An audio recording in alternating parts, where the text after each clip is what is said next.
गावाकडील वाट ह्या मराठी यूट्यूब चॅनलमध्ये आपलं सर्वांचं स्वागत आहे. आज आपण जाणार आहोत धारेराव या ठिकाणी. धारेराव एक प्रसिद्ध असं देवस्थान आहे. हे नगर जिल्ह्याच्या अगदी शेवटच्या टोकावरती आहे. त्याची सुरुवात करताना आपण सर्वप्रथमतः इथं वाघेश्वर म्हणजेच वाघ देवता, त्याला इथं स्थानिक भाषेमध्ये वाघोबा असे म्हटले जाते, त्याचं दर्शन घेऊन आपण पुढे जाणार आहोत.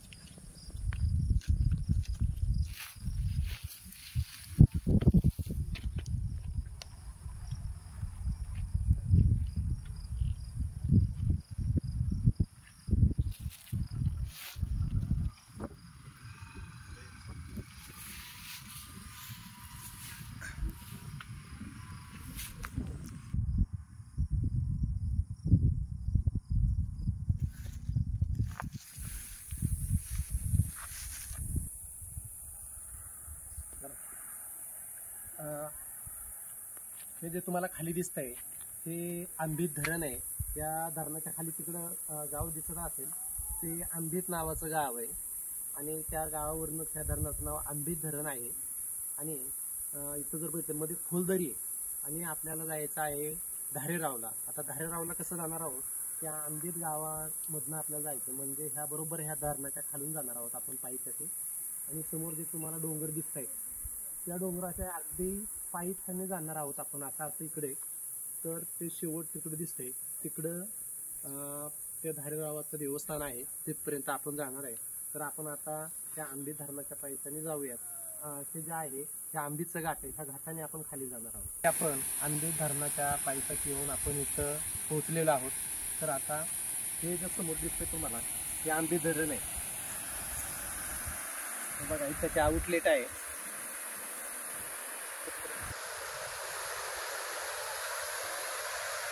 तर अगदी आपण त्या धरणाच्या पायथ्याला आलेलो आहे.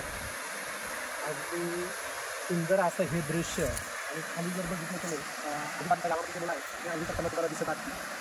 तिकडे खाली आगमन करताय बघा, बरोबर धरणाच्या खाली तिथं मुलं आंबी करतात. तर आपण असंच पुढे जाणार आहोत.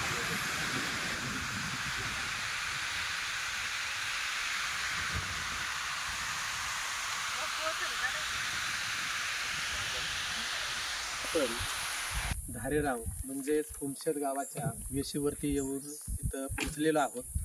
आता जर तुम्ही बघितलं तर इकडं सगळीकडं खूप झाडं दिसत आहेत आणि हा धारेरावला म्हणजे कुमशेतला जाणारा हा रस्ता आहे. आणि या दोन्ही बाजून तुम्ही जर बघितलं तर बघा सगळीकडं झाडं आहेत आणि ह्या झाडाने पूर्णपणे हा रस्ता झाकळलेला आहे. आता 5 ते 6 किलोमीटरचा असा हा रस्ता आहे.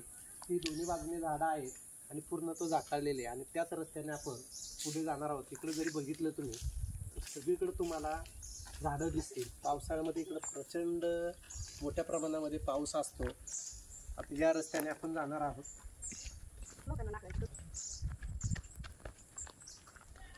पावसाळ्यामध्ये ज्यावेळेस इथं पर्यटक हे मोठ्या प्रमाणामध्ये इकडे येत असतात या गावांना भेट देण्यासाठी, त्यावेळेस इथलं जे काही वातावरण असतं ते अगदी डोळ्याचं पारणं फेडणारं असतं.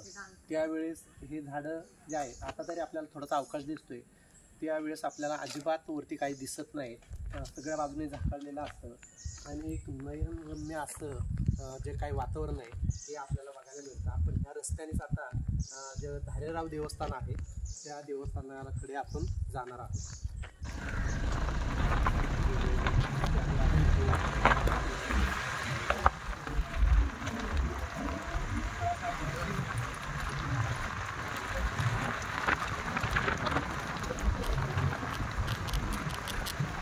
आपण पोहोचलेलो आहोत कुमशेत या गावामध्ये. अहमदनगर जिल्ह्यातील पश्चिमेकडील सर्वात टोकाचं गाव आणि याच गावामधून आपल्याला धारेराव या देवस्थानाकडे जाण्यासाठी रस्ता आहे. तर आपण या गावातूनच आता आपण पुढे जाणार आहोत. आपण धारेराव देवस्थानाच्या जवळ येऊन पोहोचलेलो आहे. त्या झाडांमध्ये जवळच देवस्थान आहे, धारेराव देवस्थान. खूप झाडी आहे आणि इथं एक छोटासा बंधार आहे आणि समोर जर बघितलं आपण तर या बंधाऱ्याची पाण्याची पातळी आहे आणि दोन्ही बाजूने खूप झाडं आहेत.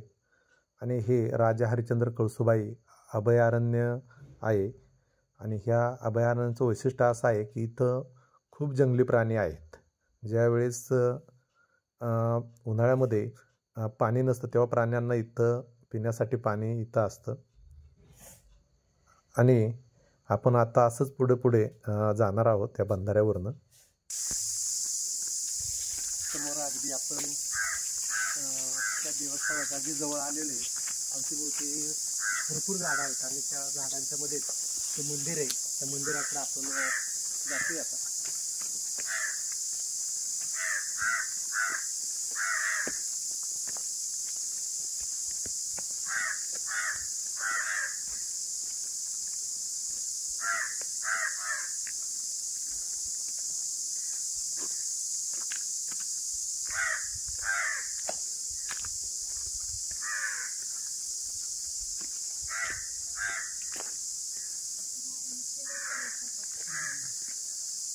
तर फायनली आपण धारेराव त्या देवस्थानाच्या जवळ येऊन पोचलेले आहे. हे श्री क्षेत्र धारेराव मंदिर हे अतिशय भाविकांचं या ठिकाणी नेहमीच गर्दीने या ठिकाणी दुमदुमलेलं असणारे हे ठिकाण. इथं शनिवार आणि रविवार ह्या 2 दिवशी इथं भाविक मोठ्या प्रमाणावरती येतात. आणि इकडं पुढे जर गेलो तर ही सह्याद्रीची पर्वतरांग आहे आणि तिथं खाली कोकणकडा आहे. तर इथं तुम्हाला दिसत असेल ज्या काही घंटा आहेत त्या बांधलेल्या आहेत. त्या का बांधतात तर या धारेराव या देवासाठी भाविक जे आहेत ते नवस करतात आणि नवसाच्या यामध्ये हे घंटे बांधतात. तिथं आहेत तिथं सुद्धा आहेत घंटा आहेत. खाली इकडं सगळे हे देव आहेत आणि हे घंटा असे मे महिन्यामध्ये इथं यात्रा भरते आणि त्या यात्रेच्या वेळेस ज्या भाविकांनी इथं नवस केलेला आहे तो नवस फेडण्यासाठी या ठिकाणी येत असतात. आता जाऊयात धारेरावाच्या मूळ मंदिरामध्ये. प्रवेश केलेले आपण. ही आहे धारेराव मंदिरातील अगदी दगडामध्ये असणाऱ्या इथं तुम्हाला वेगवेगळ्या प्रकारच्या मूर्ती दिसत आहे. हे एक जागृत असं देवस्थान. इथं भक्त मोठ्या प्रमाणामध्ये गर्दी करत असतात. आणि या ठिकाणी जर बघितला तर एक दगडाचा एक गोल असा भला मोठा हा दगड आहे. आणि ज्यावेळेस यात्रा भरते त्यावेळेस जे काही भाविक असतात ते काय करतात तर हा जो दगड आहे तो उचलण्याचा प्रयत्न करतात. मी पण करून बघतो. खूपच जड आहे आणि भाविक हा दगड उचलून असे खांद्यावरनं मागं टाकत असतात. तर अशी ह्या देवस्थानाची ख्याती आहे.